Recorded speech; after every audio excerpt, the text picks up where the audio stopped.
Hoje eu vou falar um assunto, fica nesse vídeo que é um assunto muito interessante. E é muito comum eu encontrar o tempo todo as pessoas me perguntando, mas algumas perguntas que eu recebo demais, né? Mas eu sou evangélico, a meditação é uma linha, é uma prática religiosa do Oriente, escuto isso demais. Ou eu sou católico, mas a meditação eu fui aprender num templo budista e eu comecei a sentir um conflito entre aprender a meditar e ter a minha religião, as minhas crenças espirituais, né? Pessoas que, por exemplo, eu não acredito em vidas passadas e vidas futuras, eu tenho outras concepções espirituais. Quando eu fui aprender meditação, meu professor falava muito sobre vidas passadas, vidas futuras, eu não me senti confortável, eu parei. Sim, temos vários desafios, né? Quando a gente pensa em meditação, na minha linha de meditação, a minha meditação eu vejo como um treino da mente. Por isso que eu aplico em seleções olímpicas, eu aplico com atletas de alta performance e empresários. Porque não deixa de ser um treino mental, um treino de presença. Um treino que você tem micro práticas diárias, assim como você também pode fazer exercícios físicos por 5 minutos, por 10 minutos ou por 1 hora. A meditação que eu aplico, que eu ensino, ela é o estágio final, a meditação, né? Que seriam 20 minutos de olhos fechados e você no estado profundo de meditação. Mas eu levo os meus clientes e pessoas que eu ensino num processo aonde você tem micro exercícios. E é uma coisa que eu tenho até orgulho de falar, eu trabalho com pessoas das mais variadas crenças. Eu tenho clientes meus de anos que são ubandistas, clientes meus que são evangélicos, judeus, eu tenho clientes que são ateus, que não acreditam em divindades, não acreditam que vai ter a vida é isso aqui e acabou. E ela consegue se adequar da mesma forma, eu comparo, quando eu falo de treino da mente, que quando você vai numa academia, eu tô indo para uma academia agora, esse é meu trajeto para academia e é o momento onde eu tenho mais silêncio para poder falar com vocês. Meus 20 minutinhos de carro, eu vou uma avenida 30 por hora, 40 por hora, é super tranquilo e seguro, por isso que eu consigo gravar esse vídeo para vocês. Eu não faço nenhum caminho, é uma avenida reta, né? Tem umas curvas, mas é uma avenida.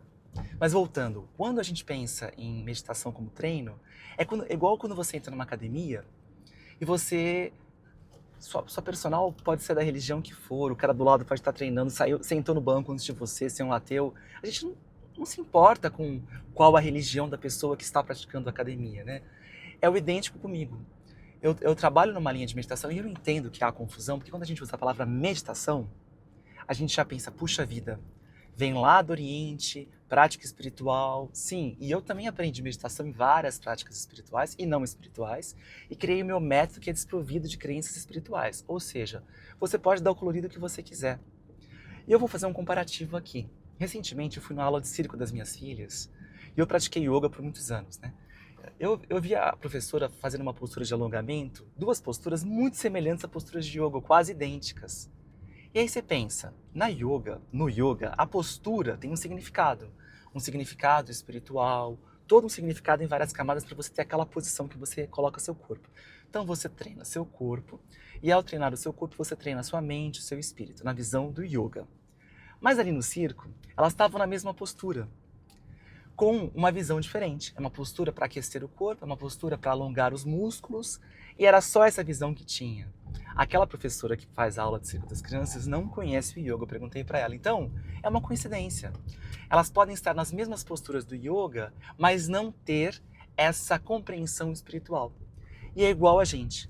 Alguns clientes meus, como o Bruninho do vôlei, que medita há muito tempo comigo, que já aprendeu a atingir esse estágio mais elevado de meditação, ou seja, ele passou por todos os pré-treinos, os microexercícios que eu ensino de construção de presença, que vão desde, por exemplo, tomar água e sentir a água descendo, é um exercício de presença que eu tenho. Eu tenho um exercício de presença que eu faço para você, uma prática mental, para você exercitar enquanto você escova seus dentes.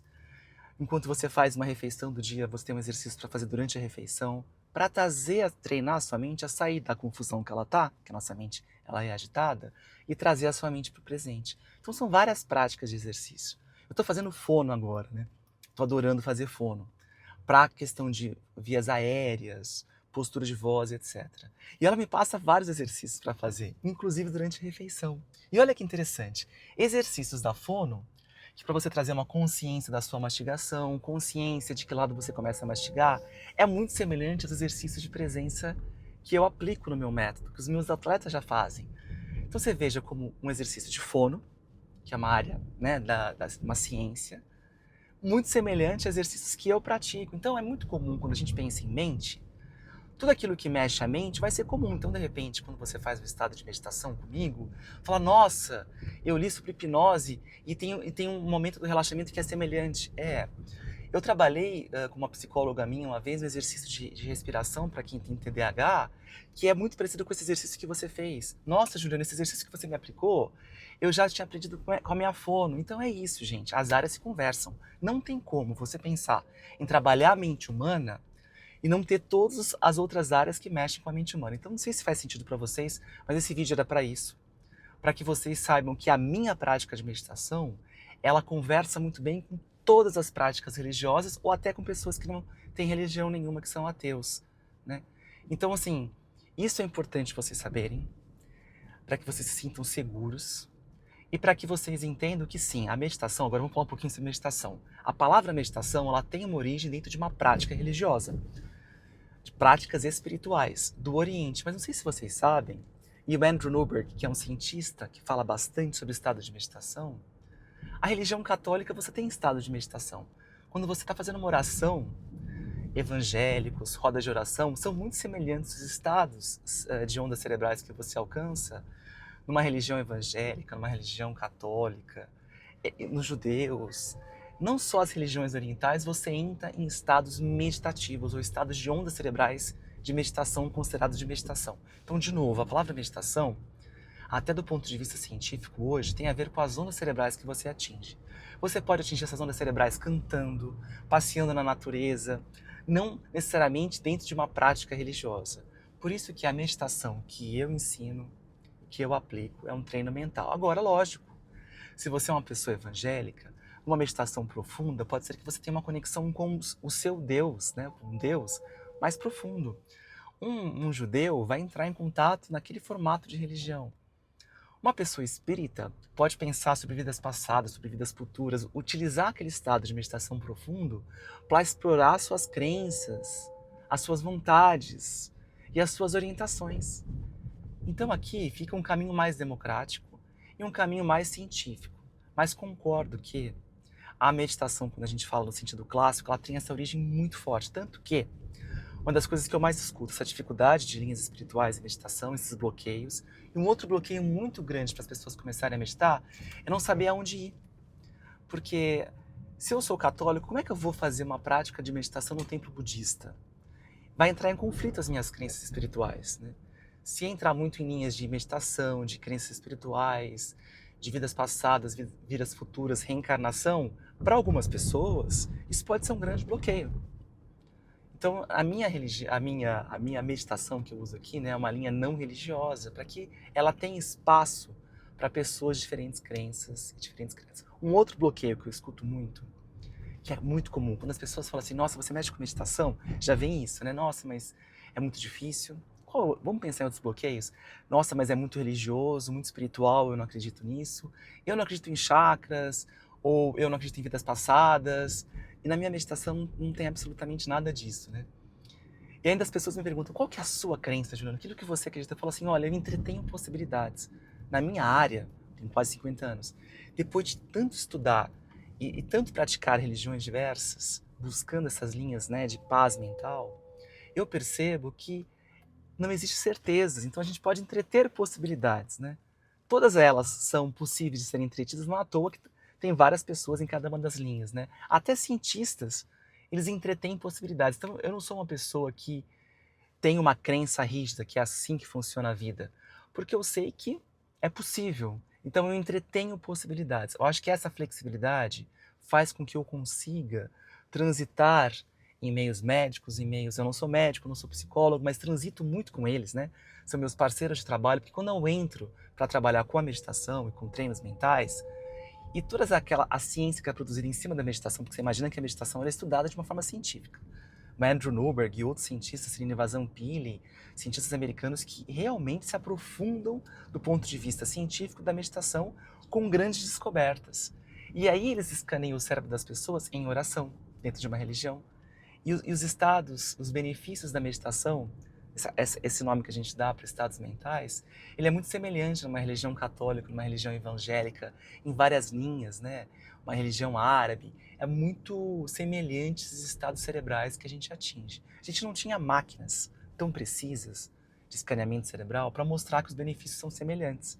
Então, até dezenas de anos atrás, poucas dezenas de anos atrás, a gente ainda achava que uma meditação numa linha espiritual e numa linha não espiritual atingiam estados diferentes, mas não é. O Andrew Newberg traz a prova científica de que o seu motivo pode ser um motivo religioso espiritual ou um motivo de treino mental, você vai atingir aquela mesma onda benéfica para o ser humano em termos de saúde física, mental e emocional que a meditação traz. Por isso que eu já venho aplicando meditação para alguns motivos, né? Gestão de estresse e ansiedade, que me buscam bastante porque ela é protocolo médico, e também para performance. Então faz sentido empresários, atletas entrarem em estudos de meditação pensando que se eu consigo gerenciar o meu estresse e a minha ansiedade numa prática esportiva, eu vou ter um desempenho melhor, eu vou me desgastar menos, eu vou ter uma carreira mais leve, eu vou dormir melhor, porque a meditação, ele é protocolo dentro da medicina do sono, é um dos protocolos ali que se fala sobre a meditação para melhorar o sono, assim como se distanciar das telas, uma leitura antes de dormir, uma série de outras coisas que os médicos do sono podem explicar muito melhor do que eu, mas a meditação ela entra. Por isso que a meditação hoje em dia, eu acho que ela vai caminhar cada vez mais para sair de uma concepção espiritual e também aquela outra concepção que é um bloqueio, é a mente vazia. Ai, Juliana, já tentei meditar, esvaziar minha mente, não consegui. Gente, não tem, a mente se movimenta. Né? Então, com a prática, você pode ter momentos que você vai ter ausência de pensamentos, mas não vão ser sempre. E você não precisa, literalmente, estar em estados meditativos com ausência de pensamento ou de imagens, o que você quiser determinar como pensamento, porque isso muda de pessoa para pessoa. Tem pessoas que pensam mais em imagens e tem pessoas que pensam mais como se fossem palavras, né? Tem pessoas que imaginam coisas mais coloridas e tem pessoas que imaginam tudo preto e branco. A gente acha que a nossa imaginação ela é igual ao do nosso companheiro, da nossa pessoa, da nossa esposa. E é muito interessante quando a gente conversa com as pessoas, esse mundo interior de cada um é de um jeito. Não tem dois mundos interiores iguais, porque não tem dois cérebros iguais no planeta, porque não tem duas impressões digitais iguais, porque não tem duas íris iguais. O Andrew Newberg fala sobre isso no livro dele. O nosso cérebro humano, ele é único. O meu cérebro não vai ter outro igual. Assim como a minha íris não tem outro igual, 100% igual, nem a impressão digital. Olha que interessante. Então o meu mundo interior, ele é único, assim como o seu mundo interior também é único. E para concluir então, meditação, quando eu falo, não tem esse cunho espiritual. Tem um cunho muito mais de treino mental.